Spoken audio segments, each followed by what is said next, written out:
장애인 문화복지신문 제534호 제16면 기사입니다. 중증장애인 국가공무원 최종 합격자 49명 발표. 중증장애인 49명이 국가공무원 경력채용시험에 최종 합격했다.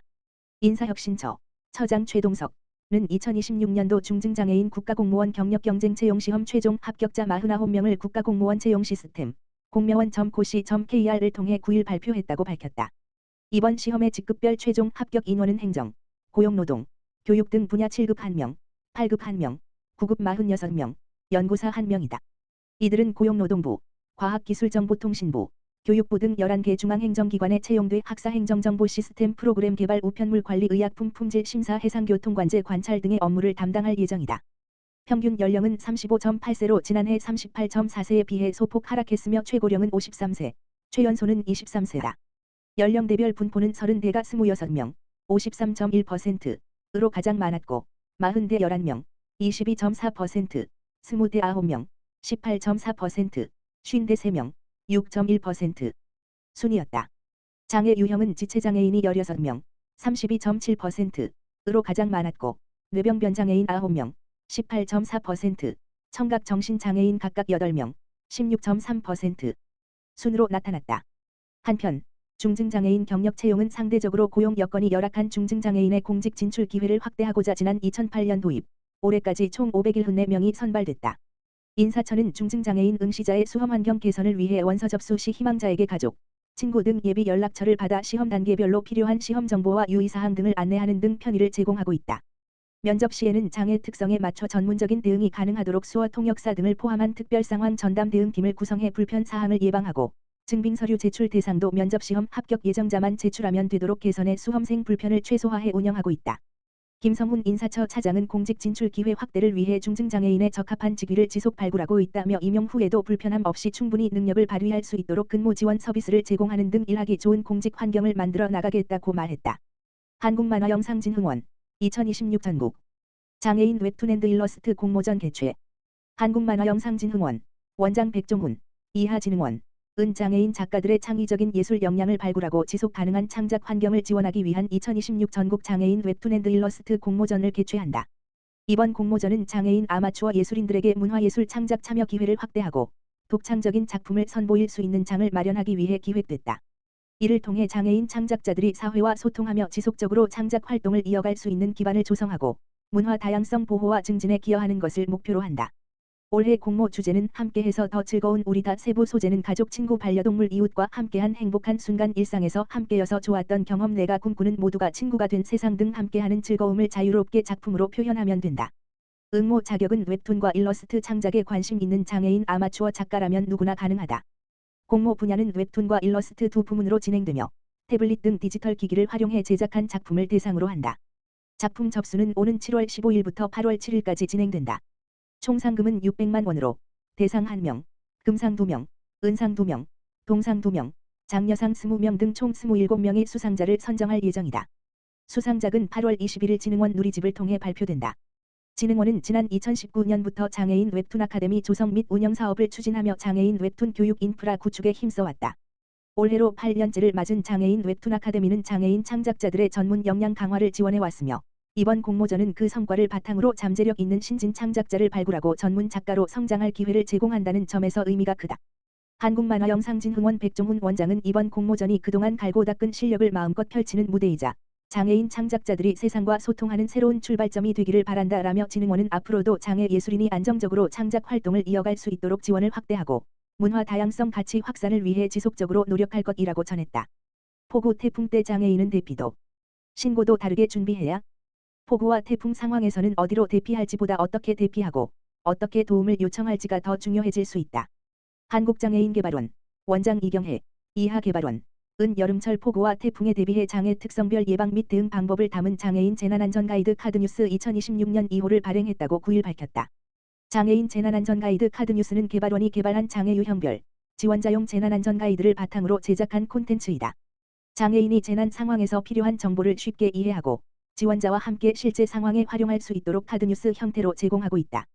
이번 2호는 폭우와 태풍 발생 전 준비사항부터 재난 발생 시 행동 요령까지 폭우 태풍 상황에 필요한 정보를 중심으로 구성했다. 장애인 당사자와 현장 전문가의 검토를 거쳐 장애 특성별 대응 방법을 보완하고 쉬운 표현을 사용해 정보 접근성을 높였다. 이번 카드뉴스는 장애 특성별 대응 요령을 이동이 어려운 장애인, 시각 정보 습득이 어려운 장애인, 음성 의사소통이 어려운 장애인, 정서 및 의미 이해가 어려운 장애인, 건강에 어려움이 있는 장애인 등 5개 유형으로 나누어 안내한다. 구체적으로 전동 휠체어로 이동 중 배터리나 조이스틱 등에 빗물이 들어가 멈춘 경우 다시 전원을 켜지 말고 수동으로 전환해 주변의 도움을 요청해야 한다.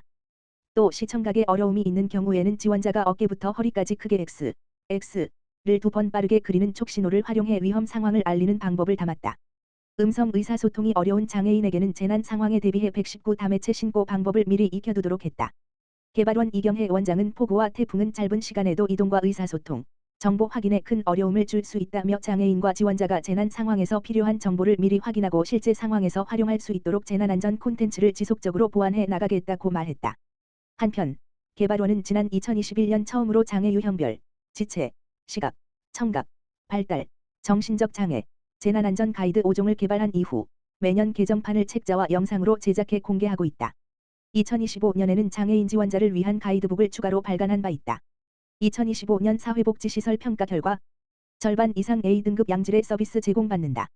2025년 사회복지시설 평가 결과 전체 시설의 51.4%가 A등급을 받아 전반적인 운영 수준이 양호한 것으로 나타났다. 보건복지부는 평가 결과를 우수시설에는 혜택을, 미흡시설에는 맞춤형 컨설팅과 지자체 합동 사후 관리를 실시하는 한편 향후 인권평가 강화를 위해 평가체계 개선을 추진할 계획이다. 보건복지부 장관 정은경은 사회복지사업법을 근거로 사회복지시설 평가를 주기적으로 실시하고 있으며 2025년 평가 대상이었던 4개 시설 유형에 대한 평가 결과를 발표하였다. 평가 대상은 아동생활시설 201회 장애인 거주시설 540개소, 장애인 직업재활시설 450개소 및 장애인 단기 거주시설 156개소 이며 서울 경기 관할 장애인 직업재활시설은 시도가 자체적으로 별도 평가 실시한다. 보건복지부는 최근 3년간 22년 물결표 쌓인 24년의 운영사항을 5개 영역, 시설 환경, 재정 조직, 프로그램 서비스, 이용자 권리, 시설 운영 전반 기준으로 평가하고 평가 업무는 중앙사회서비스원에 위탁하고 있다. 최종 평가 결과는 총점에 따라 동일한 시설 유형별로 5개 등급, A 물결표 쌓인 D, F등급으로 부여하고 시설별 평가 결과는 보건복지부 누리집 등을 통해 공개된다. 2025년 평가 결과에 따르면 총점 평균은 86.8점으로 전기평가 2022년과 유사한 수준 87.9점이며 전체 시설의 51.4%가 A등급을 받아 시설 전반의 운영 및 서비스가 높은 수준을 유지하고 있는 것으로 나타났다. 또한 사회복지시설의 재정 자립도를 높이기 위해 재정 조직운영 영역의 평가 기준을 강화 별표 쌓인 한 결과 총점 평균은 전기 대비 소폭 하락한 것으로 나타났다. 평가 영역별 점수에서도 재정 조직운영 영역의 점수가 가장 낮은 것으로 확인되었다. 2025년에 처음 평가받은 신규 시설은 89개소, 6.3%로 기존 시설보다 총점 평균이 13.1점 낮았으며 장애인 거주 시설이 신규 시설과 기존 시설 간 평균 점수 차이가 31.9점으로 가장 큰 것으로 나타났다. 전기 평가에서 미흡 등급, DF등급으로 나온 시설 58개소, 이 맞춤형 컨설팅을 받은 후에 이번 평가에서 평균 점수가 13.8점, 22년 58.3점, 25년 72.1점 상승한 것으로 나타났다. 이는 맞춤형 컨설팅이 미흡 시설의 운영 개선에 효과가 있음을 보여주며 지속적인 사후 관리의 필요성을 시사한다. 특히 올해부터는 미흡 시설을 대상으로 맞춤형 컨설팅을 실시할 때 시설을 담당하는 지방정부 공무원도 방문하도록 하여 더욱 강화된 사후 관리를 실시할 계획이다. 그리고 이용자 권리 영역에서 C등급 이하를 받은 모든 시설에 대해서는 인권 전문가를 활용한 역량 강화 교육을 추진할 예정이다. 아울러 평가 결과가 우수한 시설에 대해서는 혜택을 부여한다. 평가 점수가 상위 5%에 해당하는 우수 시설과 전기 평가 대비 평가 점수 상승 폭이 상위 3%인 개선 시설에는 포상금, 우수 시설별 최대 700만 원, 개선 시설별 최대 350만 원, 예산 범위 내에서 금액 변경 가능을 지급할 예정이다. 유주헌 사회서비스정책관은 정부는 사회복지시설 이용자가 안전하게 보호받는 가운데 양질의 서비스를 제공받도록 하는 데 중점을 두고 평가를 실시하고 있다라며 향후에는 인권 영역 평가를 더욱 강화할 수 있도록 현장 및 학계 등과 지속적으로 소통하고 실효성 있는 평가 체계 개선을 위해 적극 노력하겠다라고 밝혔다. 의정부시 장애인 활동 지원 제공기관 종사자 간담회 개최. 의정부시 시장 김원기는 7월 8일 시청 차오름 회의실에서 2026년 장애인 활동 지원 제공기관 종사자 간담회를 개최했다. 이번 간담회는 장애인 활동 지원 사업의 안정적인 운영을 위해 제공기관과 현장의 의견을 공유하고 소통을 강화하고자 마련했다. 행사는 2026년 장애인 활동 지원 사업 안내 지침 개정 사항에 대한 교육으로 시작됐다. 교육에서는 올해 개정된 지침을 중심으로 급여 제공 기준, 기관 운영 시 준수 사항, 이용자 권익 보호 및 안전 관리, 제공 인력 관리 등 현장에서 반드시 숙지해야 할 주요 사항을 안내했다. 이어진 간담회에서는 제공기관 운영 과정에서 겪는 애로 사항과 제도 개선이 필요한 사항에 대해 자유롭게 의견을 나눴다.